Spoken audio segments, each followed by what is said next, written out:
নমস্কার বন্ধুরা, আপনারা দেখছেন মৌয়ের সাথে রান্নাবান্না। আশা করি সকলে ভালো আছেন। আজকে আলু দিয়ে এমন একটা সহজ ঝটপট স্ন্যাক্স বানাবো যেটা চায়ের সাথেও খাওয়া যাবে, আবার ডাল ভাতের সাথেও খাওয়া যাবে। খুবই টেস্টি ক্রিস্পি আলুর ওয়েজেস বা পোটাটো ওয়েজেস। বন্ধুরা, অনুরোধ করব রেসিপিতে একটি করে লাইক দিয়ে শেয়ার করে দেবেন, আর যারা নতুন নতুন চ্যানেলে এসেছেন সাবস্ক্রাইব করে নেবেন। এখানে দুটো আলু একদম সমান সাইজের নিয়েছি। পোটাটো ওয়েজেস বানাতে একদম সমান সাইজের আলু নেবেন, তাহলে ওয়েজেসগুলো দেখতে ভালো লাগবে।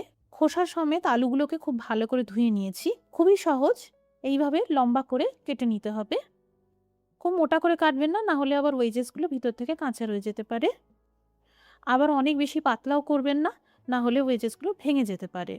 আলুর খোসাগুলো রেখে দিতে হবে। এবার ভালো করে ধুয়ে নিতে হবে। যত বেশি আলু ধুয়ে নেবেন, আলুর মধ্যেকার থাকা স্টার্চ বেরিয়ে যাবে, আর আলু ভাজার পর অনেক বেশি ক্রিস্পি হবে। এবার একটা পাত্রে পরিমাণ মতো জল নিয়েছি, সামান্য লবণ দিয়ে দিলাম। জল ফুটতে শুরু করেছে। এবার আলুর ওয়েজেসগুলো দিয়ে দিলাম। ঘড়ি ধরে ঠিক 5 মিনিট সিদ্ধ করে নিতে হবে। আলু সম্পূর্ণ সিদ্ধ করব না, জাস্ট 80% পর্যন্ত সিদ্ধ করে নিতে হবে। আলুর ওয়েজেসগুলো ঠান্ডা হয়ে গেছে। এবার 2 টেবিল চামচ চালের আটা দিয়ে দিলাম। খুবই সহজে চালের আটা বাড়িতেই বানাতে পারবেন।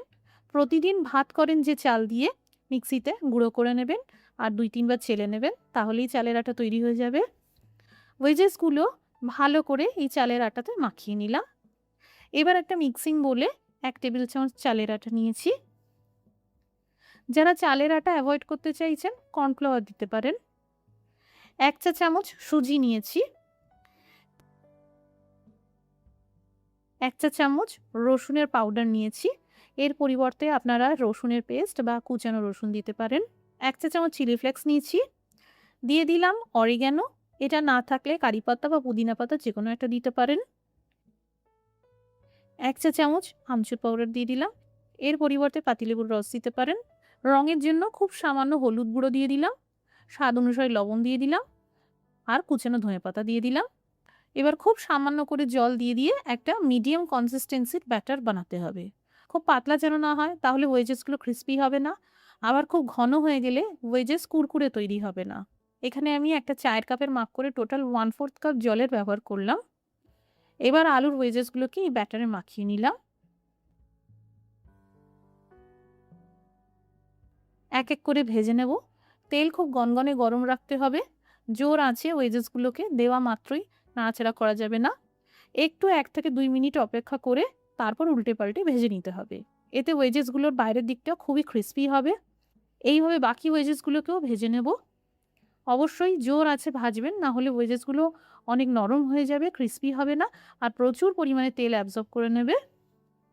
তৈরি হয়ে গেল পোটাটো ওয়েজেস বা আলুর ওয়েজেস।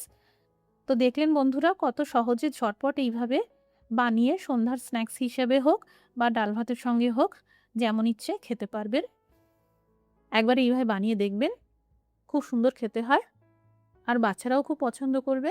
আজকের রেসিপিটি দেখার জন্য অসংখ্য ধন্যবাদ। সবাই ভালো থাকুন, সুস্থ থাকুন।